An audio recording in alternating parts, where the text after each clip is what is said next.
आपल्या जीवनात व वास्तूमध्ये सुख, शांती, धनलाभ, लक्ष्मी प्राप्ती व सवाष्णरूप राहण्याकरता हे वैभव लक्ष्मीव्रत करतात.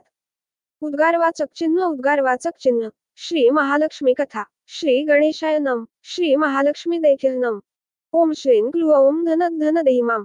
ओम धनदाय नमस्तुभ्यम निधी पद्मादिपायच भवंतु त्वत्प्रसादान्मे धनधान्यादी संपद.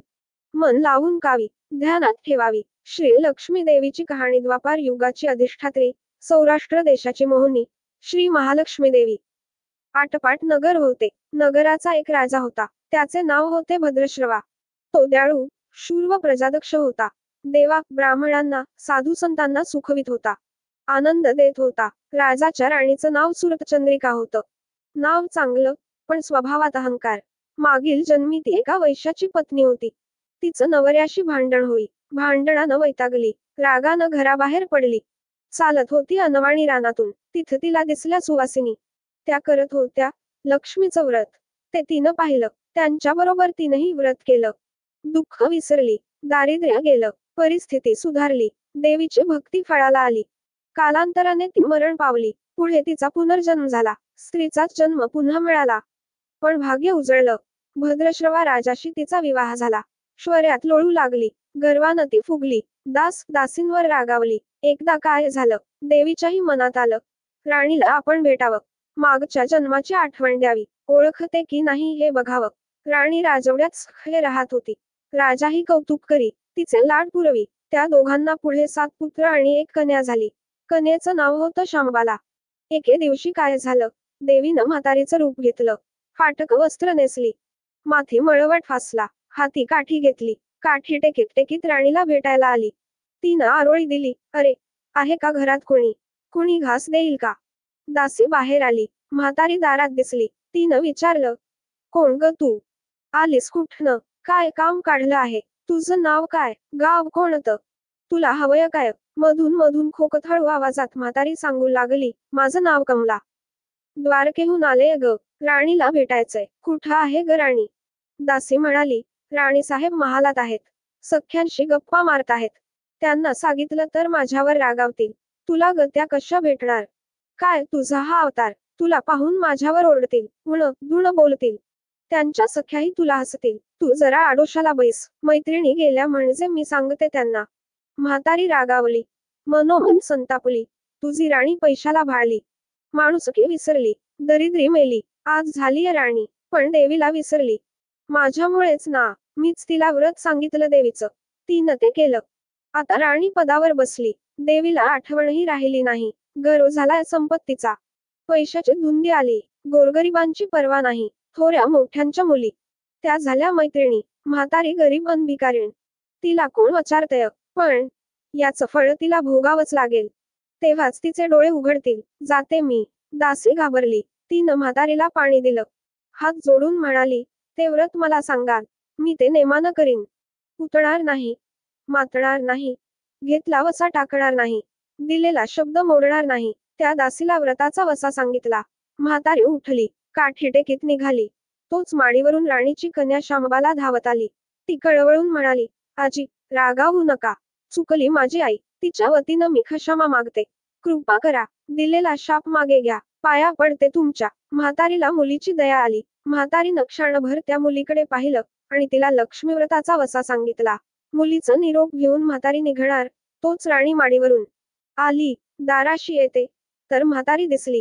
राणी ओरडली, ए थेरडे, कशाला ग आलीस? जा इथून. उठ म्हणते ना.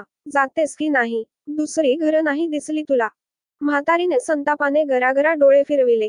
कपाळावर आठ्या पसरल्या. ती तडक घराबाहेर पडली. दासीनं लक्ष्मीव्रत केलं. तिची स्थिती सुधारली. दासी पण गेलं. संसार सुखाचा झाला. पुढं मार्गशीर्ष महिना आला. पहिल्याच गुरुवारी शांबालेनं लक्ष्मीव्रतास सुरुवात केली.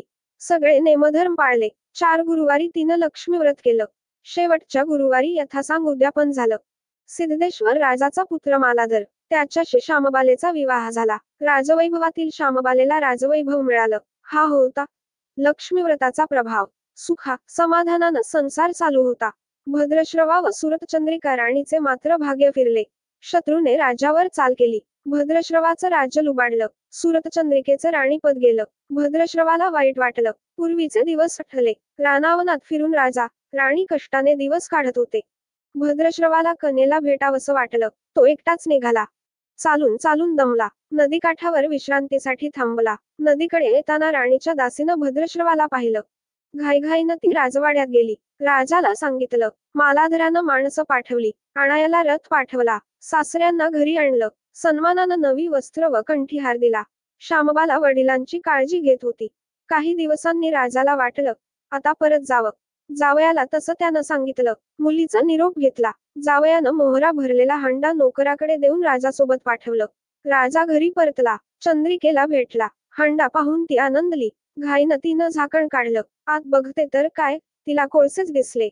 सुरतचंद्रिकेनं कपाळावर हात मारला. नशिबाला दोष दिला. नवऱ्याला सांगितलं. ते ऐकून तोही चकित झाला. दुःख पाठलाग करीत होते. दारिद्र्य सरत नव्हते. चिंतेचे सावट पसरत होते. काळजीचा वणवा भडकतच होता. सुरतचंद्रिकेचा एक एक दिवस दुःखाचा जात होता. एके दिवशी तिला मुलीला भेटावे, डोळे भरून पाहावं वाटलं. नशिबाचे भोग भोगायचेच आहेत. सुरतचंद्रिका घरून निघाली. मुलीच्या सासरी पोचली. तो दिवस गुरुवारचा होता. नदी तीरावर जरा वेळ बसली. दमली होती. त्याच वेळी एक दासी नदीवर आली. तिनं राणीच्या आईला ओळखलं. घाईनं ती महालात गेली. राणीला निरोप दिला. तुमची आई आली. नदी किनारी बसली. खूप दमलेली दिसली. तिला आणायला कोणीतरी पाठवा. श्यामबालेनं सारथ्यासोबत रथ नदीकडे पाठवला. आईला घेऊन यायला सांगितलं. आई रथात बसून महालात आली. आईला बघताच श्यामबालानं आनंदाने मिठी मारली. मुलीचं वैभव पाहून तिचं मन तृप्त झालं. तोंडून शब्द फुटेना. आईनं स्नान केलं. मुलीनं तिला पैठणी दिली. सोन्या, मोत्यांचे दागिने दिले. आईचं रूप अधिकच खुललं. दुपारची वेळ झाली. श्यामबालेने भक्तिभावानं लक्ष्मीची पूजा केली. आरती झाली. धूपदीपांचा वास दरवळला. श्यामबालेचा कडकडीत उपवास होता. भोजनाची तयारी झाली. तिनं आईला जेवायला बोलावलं. सुरतचंद्रिका पाटावर येऊन बसली. पण ती एकदम शांत होती. तिला मागचा जन्म आठवला. लक्ष्मीदेवीच्या कृपेने या जन्मी ती राणी झाली होती. ती म्हणाली, श्यामा, मी देखील तुझ्यासोबत उपासच करीन. श्यामा म्हणाली, ठीक आहे. मार्गशीर्ष महिना होता. मुलीनं 4ही गुरुवारी व्रत केलं. ते आईनं पाहिलं. तीही उपवास करू लागली. देवीला भक्तिभावानं प्रार्थना करत होती. महिना संपला. घरी जायचा विचार ठरला. पोहोचवायला श्यामबाला सोबत गेली. 4 दिवसांनी श्यामबाला निघाली. मालाधर राजाने पाठविलेला पैशाचा हंडा घेतला. त्यात मीठ भरलं. तो नोकराजवळ देऊन पुन्हा ती सासरी आली. गप्पा मारता मारता वेळ कसा जात होता, त्याचेही भान तिला नव्हते. मालाधरानं विचारलं, माहेराहून काय आणसं? श्यामबालेनं सोबत आणलेल्या हंड्याकडे बोट दाखविलं. मालाधरानं उत्सुकतेनं झाकण काढलं. त्यात त्याला काय दिसलं? मिठाचे खडे. अगं वेडे, मिठाचे खडे कशाला आणलेस? इथं मिळत नाही मीठ. मीठ मिळतं ना, पण हे मीठ माझ्या वडिलांच्या राज्यातलं आहे. वडिलांचं राज्य सौराष्ट्रात होतं. त्या शेजारच्या समुद्राचं आहे हे मीठ. समुद्रतीरावर दूरवर माझ्या वडिलांचं राज्य होतं. पण आज श्यामबालेच्या सांगण्यातली खोच राजानं हेरली. तो विचारांत गुंगला. श्यामबाला म्हणाली, हे मीठ जीवनाचे अमृत आहे. अन्नाला चव येते ती मिठानंच. मीठ नसलेला पदार्थ अळणी. ज्याचं मीठ खावं, त्याच्याशी इमानी असावं. त्याचं रक्षण करावं. कामात कसूर झाली तर प्रसंगी प्राणही द्यावे. मालाधर राजा निश्चयाने उठला. त्यानं आपले सेवक सासऱ्याकडे पाठविले. त्यांना बोलावून घेतले. भद्रश्रवाला काय झालं कळलं नाही. ताबडतोब तो जावयाकडे आला. दोघांची गुप्त बैठक झाली. विचार पक्का ठरला. भद्रश्रवानं अनुमती दिली. मालाधरानं मुख्य सेनापतीला तात्काळ भेटण्यास बोलावलं. सेनापती आले. त्यांनी मालाधराला वंदन केले. आज्ञा करावी महाराज, ते म्हणाले. भद्रश्रवांचं राज्य जिंकलेल्या शत्रूवर ताबडतोब स्वारी करा. प्रत्येक सैनिकाच्या हातावर हंड्यातल्या मिठाचा एक एक खडा ठेवा. शपथ घेऊन प्रत्येकाला झुंजायला सांगा. राजाची आज्ञा झाली. तशी सेनापतीने व्यवस्था केली. दुसरे दिवशी सोबत सेना घेऊन बेसावध शत्रूवर चाल केली. शत्रूच्या राज्यावर सारे सैनिक तुटून पडले. मालाधराचे सैन्य बेभान लढत होते. शत्रू सैनिक जमिनीवर कोसळत होते. सूर्य पश्चिमेकडे जात होता. अंधार हळूहळू पसरत होता. शेवटी मालाधराच्या सैन्यानं शत्रूचा फडशा पाडला.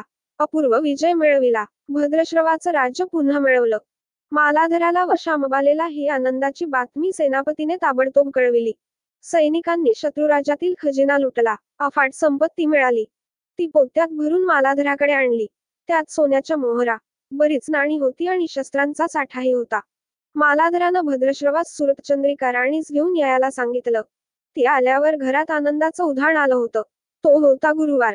श्यामबालेनं लक्ष्मीव्रताची पूजा केली. आरती झाली. धूप दीपांचा सुगंध दरवळला. तिनं व तिच्या आईनं उपवास केला. रात्री देवीची आरती झाली. देवीला नैवेद्य दाखवून सर्वांनी पक्वान्नाचं जेवण केलं. मार्गशीर्ष महिन्यातला हा शेवटचा गुरुवार. लक्ष्मीव्रताचा शेवटचा दिवस. मंगल मुहूर्ताचा दिवस. मालाधरानं भद्रश्रवाचं राज्य त्याच्या स्वाधीन केले. त्यानं या व्रताची सांगता झाली. राजा राणी सौराष्ट्रात आले. सुरतचंद्रिकेनं पुन्हा लक्ष्मी व्रताचा वसा घेतला. तो आजन्म पाळला. घरची स्थिती सुधारली. राजाचे 7 पुत्र दूर देशाहून अचानक परत आले. त्यांना पाहून आई वडिलांना आनंद झाला. या व्रतामुळे राजा राणी सुखी झाले. दुःखाचे वादळ सरले. अशी 60 उत्तरांची कहाणी. 5 उत्तरी सुफळ संपूर्ण. सर्वांनी देवीला वंदन करावं. त्यांचं घर सदैव आनंदित राहावे अशी लक्ष्मी देवीला प्रार्थना करावी. जय महालक्ष्मी.